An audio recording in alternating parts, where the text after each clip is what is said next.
verdadeiramente o assunto agora é um assunto sério e que requer que a gente preste atenção. Afinal de contas, a gente vai falar um pouquinho sobre esse evento, digamos assim, né, perigoso, violento, que é furacão. E as pessoas que de repente, como a gente já falou no começo do programa, não tem esse hábito, né, de conviver com essas notícias, o americano ele acaba ficando um pouco mais tranquilo. Não é questão, não é tranquilidade, é aquilo que eu falei. Inclusive eu falei nos stories do MD1 hoje. O importante, a questão de trazer a informação não é para amenizar, pelo contrário, é para informar. Uma coisa que a gente nunca pode é menosprezar o evento. Ou seja, é melhor você se preparar todo e não precisar de nada e falar, ó, passou, do que você de repente ser pego de surpresa. E algumas coisas as pessoas às vezes não entendem. Exemplo. Muita gente fala assim, caramba, mas em Orlando não chega furacão, ou chega fraco, ou é tão difícil a gente ter alguma coisa de furacão. Eu peguei, nos últimos 30 anos, eu peguei quase todos, né? Então assim, é muito difícil a gente às vezes entender, quem não vive com isso daí, o que acontece verdadeiramente, ou seja, como um furacão que está atingindo a costa lá, muito mais forte do que aqui, né, consegue impactar as vidas aqui. E é um pouco disso que eu acho importante a gente entender, pra gente se preparar e etc. Aliás, tá vendo esse QR Code na frente da Francine ali, ó? Ali é o Toy. O Toy é o assistente virtual do MD1 24 horas no seu WhatsApp, que você pode chamá-lo e ele te ajuda pra um monte de coisa. Você pode, por exemplo, chamar o Toy e digitar lá aplicativo, ele vai te mandar o link. Ou você entra direto na loja do seu aplicativo, aí digita MD1, baixa o aplicativo do MD1, que tem uma matéria sobre furacões, explicando um pouco de tudo isso que a gente tá falando e vai falar hoje aqui. Né? Então, assim, para você que tem família aqui, para você que está aqui, para você que mora ou está visitando Orlando, né, ou está visitando os Estados Unidos, afinal de contas, Orlando acaba sendo a parte menos prejudicada, né? Mas eu sei que tem muitos brasileiros que moram aqui, que seguem a gente, que moram em Tampa, que moram na costa de alguma forma, que moram em Miami. Então, assim, sempre as costas são lugares mais afetados, óbvio, eles recebem o furacão de cara, esse furacão que chega no continente, ele encontra a costa em primeiro lugar, né? A costa é o primeiro lugar que ele vai se deparar com a terra. Então, assim, vamos rodar uma telinha aqui, ó. Vamos fazer assim. Mas olha só pra vocês saberem, de repente, pra você que tá aqui em Orlando, ou a Lúcia, por exemplo, acabou de falar que tem sobrinho, tem família aqui que estão preocupados, essa coisa toda. Se eles não conhecem ainda o MD1, pede pra seguir o MD1, acompanhar. Obviamente que, assim, toda informação que eles forem buscar, que eles busquem nos canais oficiais Disney, Universal, dos parques, no caso, ou mesmo no MD1, porque a gente vai estar, assim, em tempo real, atualizando vocês, porque a gente sabe, a gente tem, né, chega muita gente pra gente que tá aqui o tempo inteiro e a galera preocupada, essa coisa toda, e eles vão, esse é um assunto que, tipo assim, os parques, eles estão monitorando, assim como o aeroporto, essa coisa toda, e eles vão atualizando, assim, em tempo real o que tá acontecendo, então não tem como prever muito, olha, de repente se apertar alguma coisa, tipo, piorou o tempo e tudo mais, eles decidem não abrir o parque, ou fecha antes, ou abre mais tarde, tem toda essa questão e a gente vai estar atualizando vocês. Por exemplo, amanhã tinha a festa de Halloween do Mickey, que foi cancelada, tá? Então amanhã, 26 de setembro, o parque, o Magic Kingdom vai abrir normalmente, mas a festa foi cancelada. Aqueles que compraram diretamente na Disney vão ser reembolsados em até 7 dias.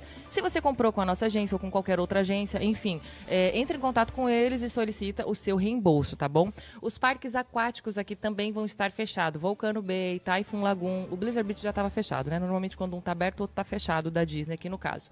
Tampa, como fica um pouco mais perto lá da costa, Busch Gardens já anunciou que vai estar fechado amanhã também. Por enquanto, o aeroporto de Orlando operando normalmente, tudo normalmente, tá? E é isso, amor, começa a dar informação você aí. Eu acho que é importante a gente entender primeiro, né, o que é um furacão, como são esses eventos e às vezes como até interpretar algumas dessas imagens que se tornam tão populares na época dos furacões, né? Então vamos começar com essa que talvez seja uma das mais utilizadas, né? Vale lembrar que eu não sou meteorologista formado, não sou nada disso, apesar de sim, eu sou piloto, então eu fiz todo, dentro do curso você faz a parte de meteorologia, então eu tenho um conhecimento, não sou profissional da área, mas obviamente que convivendo há tantas e tantas décadas aqui, o que eu vou compartilhar com vocês é o que eu conheço e é o que eu entendo do assunto, tentando trazer para vocês as informações de uma forma clara, né, precisa, dentro de toda a possibilidade enfim, e fácil, né, para vocês conseguirem entender, acompanhar junto com a gente e as notícias que vão acontecendo. Vamos entender o seguinte, primeira coisa, né, muita gente nos pergunta, às vezes fala assim, Kiko, eu ouvi os caras falando furacão, aí outra hora eu ouço alguém falando tornado, né? Obviamente que no inglês a gente tem o tornado, né? A gente tem o tornado, a gente tem o hurricane, que é o furacão. Então, assim, sim, são eventos diferentes, são eventos bem distintos. E a base, né, para quem me pergunta, para quem já me perguntou, ou para quem não perguntou, mas quer saber também, principalmente, a diferença principal entre o tornado, né, entre o twister, entre o furacão e o twister, é que o furacão, esse que é no caso agora, eles se formam em cima dos oceanos. Eles são muito mais poderosos, eles são muito maiores, o raio deles são gigantescos, né? O poder de devastação é muito grande, né? Apesar de que os twisters, aí já vamos pro tornado. O que é o tornado? O tornado é parecido com o furacão, mas ele se forma na terra, ele se forma no continente. Geralmente com rajadas de vento mais rápidas do que um furacão, ou seja, aquela ventania destruidora, né, que se forma em cima da terra, geralmente com muito menos potência de avanço, sabe? O raio de ataque dele, de alcance, se torna menor, ele se forma em cima da terra. Então essa é a diferença básica, tá, entre o furacão e o tornado, tá? A gente tá falando de furacão e vamos falar do Helene, né? Ou o Helene, né? O Helene, como ele é chamado aqui nos Estados Unidos. Esse gráfico que a gente está vendo na tela, ele é chamado de cone da incerteza. Por que cone da incerteza? Tá vendo que nós temos um cone nesse gráfico, tá? Então, quando a gente olha para esse gráfico, você que conhece, né, ou que tem enfim, qualquer intimidade com o mapa dos Estados Unidos, a gente vê ali aquela parte azul, circulada em azul, é a Flórida, certo? Então a gente vê que esse furacão se formou aí nessa parte azul, que é onde é o mar, é o Golfo do México. Do lado esquerdo ali, tá vendo? A gente tem o México, né? A gente tem o furacão subindo, né? Em direção ao noroeste da Flórida. Tá vendo onde ele encontra ali aquele vermelho? É mais ou menos onde ele vai fazer o landfall. O que é o landfall? Algumas palavras para vocês entenderem. O landfall é o momento que o furacão adentra o continente, ou seja, é onde ele ele sai do mar, sai do oceano e encontra com o continente. Esse é o landfall. Então, assim, ó, a probabilidade aí é que o landfall aconteça ali perto de Tallahassee, que é onde o mapa está mostrando. Por que o cone da incerteza é importante a gente entender? Quando uma pessoa olha o cone da incerteza, que é esse gráfico, a pessoa imagina, tá vendo a parte branca? A pessoa imagina que aquilo ali, na verdade, é o raio de atuação do furacão. E não é.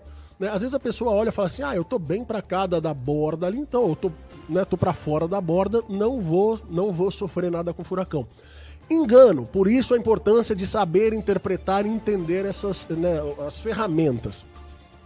O cone da incerteza mostra, na verdade, ali no meio onde a gente tem aquela linha preta, tá vendo ali com os Mzinhos, é onde a gente tem, na verdade, a probabilidade da rota central do furacão, ou seja, qual a probabilidade dele, qual a probabilidade do furacão, da rota dele? É aquela central. O que é o cone da incerteza? Ele é, na verdade, são as margens de erro para a direita e para a esquerda. O que isso quer dizer? O que isso impacta? Quer dizer que até a pontinha lá da direita, ou seja, a gente tem os dois caminhozinhos, tá vendo ali? Dentro do branquinho, certo? Ou seja, pode ser em qualquer lugar deste branco, pode estar o centro. O que isso muda? Imagina se o centro estiver completamente na borda da direita, você imagina que a gente ganha mais uma expansão enorme de furacão, além desse espaço que ele está mostrando, entendeu? Então isso eu acho que é o mais importante de se entender no cone da incerteza. É saber que aquilo ali não é onde vai passar exatamente o furacão, mas qual a probabilidade do olho do furacão de estar, né? A questão é, se ele estiver completamente na borda, você acaba tendo mais, né, mais metade, mais um raio de ataque desse furacão para fora desta margem, né, que no caso está mostrando aí. Vale lembrar que até hoje à tarde esse furacão estava ali perto de Havana, ali um pouco para baixo de Key West, e ele era uma categoria 1 já, né, com ventos aí de 100, batendo rajadas aí de 100 milhas por hora, e a previsão era que ele subisse para um Cat 3, né, e ele já está com previsão de subir a um Cat 4, categoria 4, tá, com rajadas de até, se não me engano, 160 milhas por hora. Vamos lá, vou para a próxima imagem para a gente poder ver. Qual que é a próxima? Muito bem, isso daí é uma imagem que vem, né, os aplicativos, aquele símbolozinho vermelho com aquela coisinha, aquilo é o símbolo que é usado para representar furacão nos aplicativos, enfim, dentro da meteorologia, dentro dos forecasts e etc.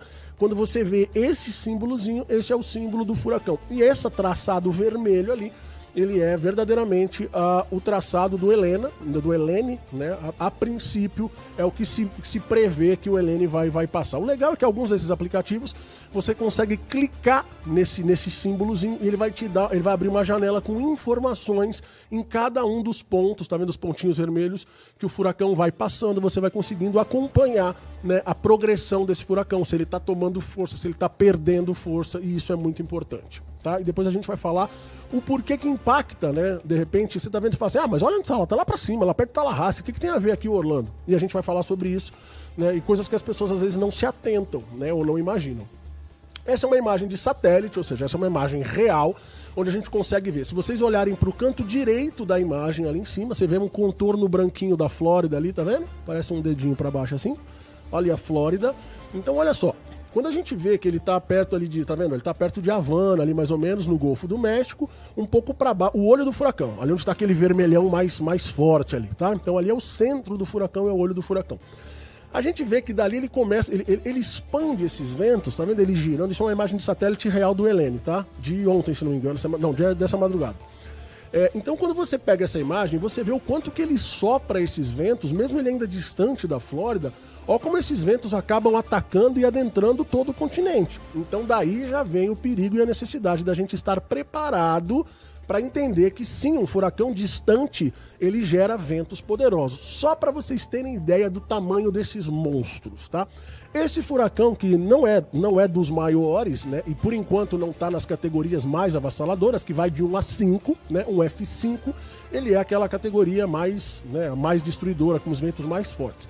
Mas esse furacão já está com 250 milhas de diâmetro. Sabe o que dá 200? Vou fazer até uma conta rápida, mais ou menos aqui, ó. Só para você ter ideia. 250 milhas vezes 1,66 mais ou menos, só para fazer uma conta rápida. 1,66. 415 quilômetros tem esse monstro. Então você imagina 400 quilômetros. Sabe o que é 400 quilômetros? Mais longe que já o São Paulo. Cara, a distância é mais que São Paulo e Rio de Janeiro, praticamente. É mais do que São Paulo e Ribeirão Preto, né? Então você imagina o tamanho de um monstro desses. Por isso, né, a capacidade destrutiva desses furacões é muito grande. Então, assim, isso é importante e essa é uma imagem de satélite. Então, assim, por que é importante a gente ver essa imagem?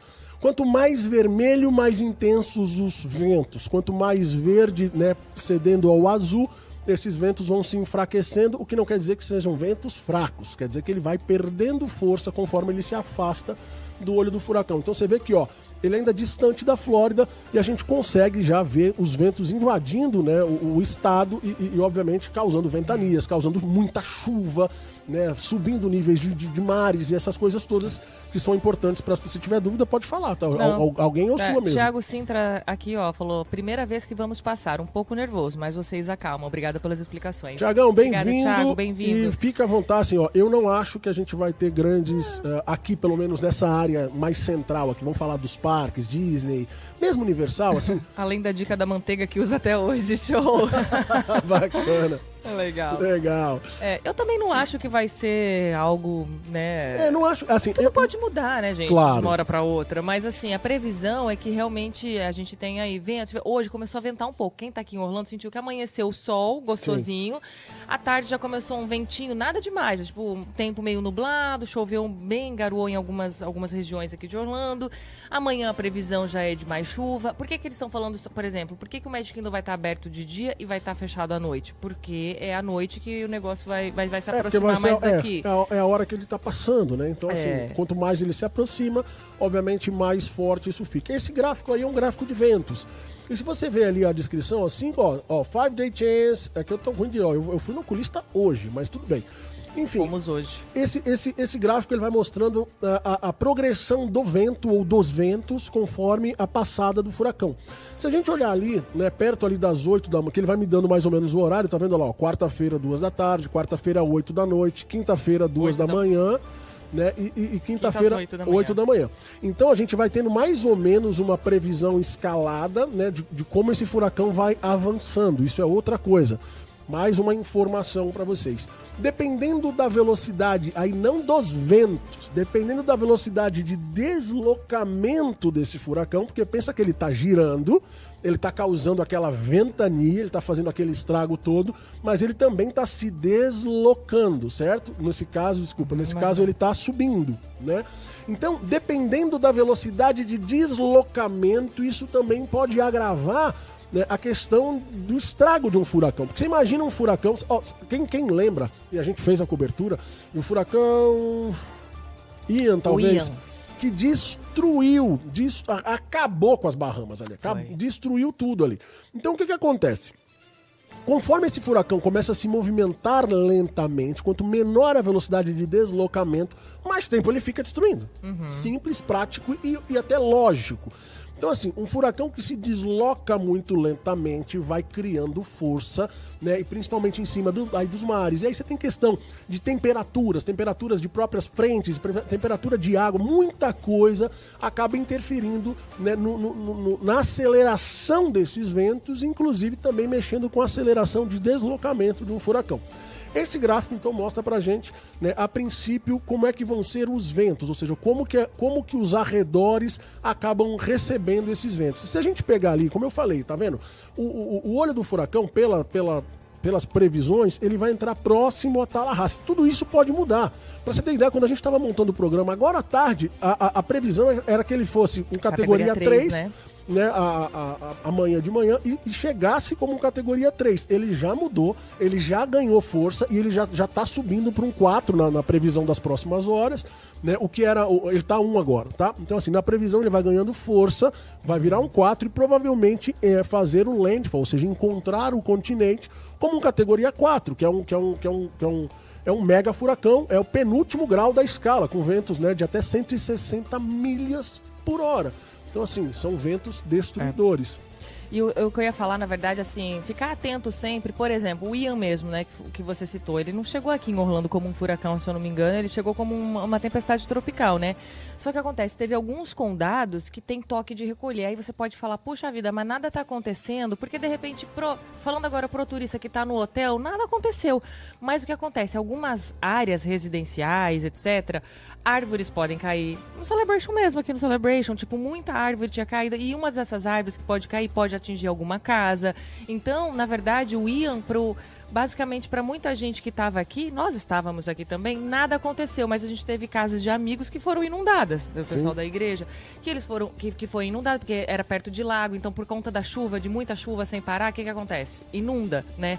Tem alagamento. O Lake Buena Vista Factory Stores, eu acho que de repente, né, para quem tá no roteiro de compras ali, fica ali em frente um Walmart, que é o da Vineland, da 535. Gente, sem brincadeira, tem um vídeo que tava assim, a água tava super alta, tava super alagado ali. Então, o toque de recolher, na verdade, de alguns condados, às vezes que não é pra sair, não é pra sair. Se você tem um toque de recolher no condado que você tá, que não é pra sair, não é pra sair, por quê? Não quer dizer que o furacão tá aqui, mas quer dizer que pode ter árvores no caminho, pode causar acidente, pode ter lugares que estão alagados, inundados. E o toque de recolher, na verdade, é por conta disso, tá? Então, às vezes, ainda que o furacão esteja longe, tipo, esses ventos podem derrubar árvores e etc. Esse tipo de coisa que acontece, que a precaução é por isso também. Por falar nisso, né? É que eu vi que você esqueceu de me mandar uma foto, e eu vou pegar ela aqui agora, porque... Eu não te mandei uma foto? Faltou uma. Mas eu quero mandar porque essa foto é importante, eu já peguei. Que essa foto é importante das pessoas também acompanharem ela. Deixa eu ver se eu consigo botar no programa aqui. Porque essa talvez seja uma das fotos mais utilizadas, né? Vamos ver, ó, essa daqui, pronto. Não, essa aqui é o cone. É a do espaguete? É o espaguete. Ah, do espaguete. Vamos ver cadê? Deixa eu ver aqui, peraí. Vamos ver se eu acho ela aqui pra mostrar pra vocês. Aqui, ó, espaguete, aí. Vamos ver. Acho que é essa daqui, ó. Por quê? Porque é muito importante da gente entender... Aí, ó, esse é o espaguete. Essa é uma foto muito usada também né, pelos canais, essa coisa toda. E às vezes isso confunde, mas assim, essa talvez seja uma das mais importantes da gente entender e talvez até das mais simples da gente entender. Vamos pensar o seguinte, cada uma dessas linhas, por que ela chama o gráfico do espaguete, né? Eles falam do spaghetti model, né? O modelo do espaguete, porque parece que tem um monte de espaguetinho ali.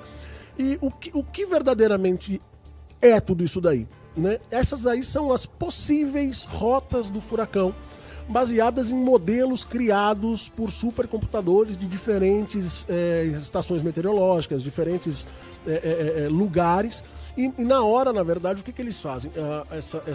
Essa compilação dessas possibilidades, e a gente tem um gráfico do espaguete, que é justamente isso. Ou seja, quando a gente pega lá, né, as probabilidades que diversos lugares que estudam, que mexem, que trabalham com isso, mandam a sua rota de possibilidade do furacão, e a gente sobrepõe todas elas. Então, quando a gente tem... Eles falam que é o... Bom, enquanto você vai finalizando aí, eu vou indo lá pro Daily Test. Tá. Eles falam que é o quadro da certeza ou o quadro da incerteza, na verdade, o gráfico do espaguete. Por quê? Você tá vendo ali que todos eles estão indo muito, muito coladinhos. Tem vezes que isso daí eles começam a ir cada um para um lado, assim como tá a segunda parte do furacão, vamos dizer assim, tá vendo? Eles entram ali perto de Tallahassee, eles vão subindo ali, tá vendo? Carolina, tal, blá, blá, blá, e chegam ali num ponto que ele começa assim, cada um para um lado. Tem vezes que esses gráficos eles estão mais desconectados, né, já desde muito antes, ou seja, se torna uma incerteza, ou seja, ninguém tem muita certeza para onde ele está indo. Quando o gráfico está assim mais justinho, tá vendo? Quer dizer que todos estão concordando, né? Todos os computadores, todas as plataformas de estudo, etc., eles estão fazendo um traçado muito parecido, ou seja, quer dizer que é muito provável que esta seja a rota real que o furacão vai fazer. Ou seja, em Orlando, por exemplo, nesse caso, qual a dedução que a gente tem? Tudo dedução, porque tudo pode mudar, mas assim, a princípio, qual é a dedução baseada em estudos? Que verdadeiramente esse furacão vai acabar subindo e vai fazer um landfall ali perto de Tallahassee. Vamos pensar que ele tem 250 milhas de raio, ou seja, você imagina que ele não vai pegar só aquela partezinha onde tá o espaguetinho, não, porque esse é o perigo que as pessoas se confundem. Ele vai pegar toda aquela parte que se eu voltar pro gráfico do cone, a gente vai ver o seguinte, tá vendo a parte vermelha ali, ó? Aquela parte vermelha é a parte mais provável de ser atingida, né, pelo furacão. Você vê, Tampa tá bem para baixo da parte vermelha e mesmo assim tá rolando toda uma preparação, etc. Por quê? Porque ventos empurram, ventos sopram, ventos fazem chover, ventos derrubam linhas elétricas, impedem ruas e avenidas. Por que as pessoas fazem reserva de água, reserva dessas coisas? Às vezes ele não é atingido diretamente, mas se a costa for atingida, como é que esse cara vai receber, né, suprimento? Água, comida, combustível, né, energia elétrica, porque se derrubar as torres, né, como é que faz? Então é por isso que as preparações de furacão são tão importantes, né, então necessárias para que as pessoas possam verdadeiramente terem mais segurança. As preparações nem sempre são porque a sua área pode ser a mais atingida, mas porque verdadeiramente, né, nos entornos onde o furacão pode fazer um estrago muito grande, né, ele pode causar destruições a um ponto tal que é onde a gente acaba ficando isolado, ilhado de toda